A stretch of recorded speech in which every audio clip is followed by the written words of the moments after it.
Today's resolution is about criminalizing dissent.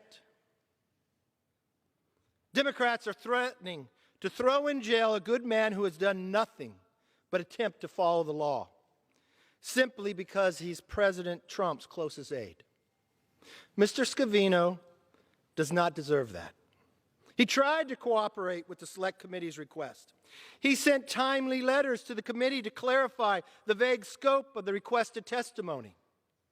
He even offered to answer the committee's questions in writing, which the committee's rules allow for, so he could balance cooperation with fair concerns about executive privilege. But the committee rejected every compromise. It's their way or no way. It took them 2 months to reply to Mr. Scavino's letter, then another 6 weeks. Then they rushed to hold him in contempt? They also demanded the right to ask any question they wanted, including on the topics that have nothing to do with protecting the Capitol, like the 25th Amendment.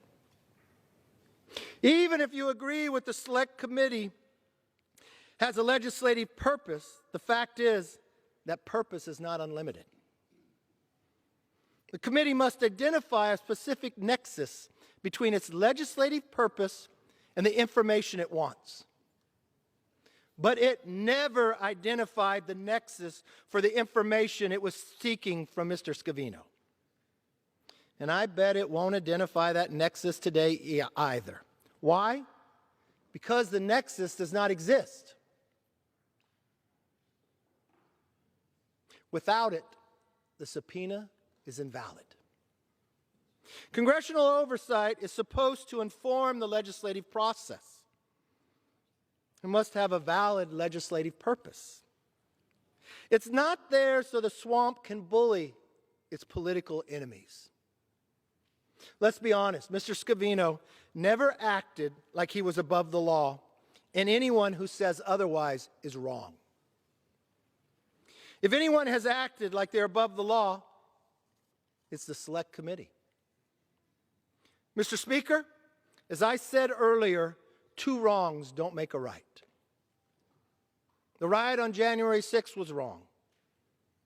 But Democrats' reaction to trample American civil liberties is also wrong. Do we really want to live in a country where politicians can seize your phone records, compel your testimony, and ignore your rights because they disagree with your politics? Most Americans don't want to live in a country like that. That happens in Russia, in communist China, in North Korea, and it should never happen in America. But, Mr. Speaker, under one-party rule, it is. But to all Americans, when we take back the House, it will stop. I yield back.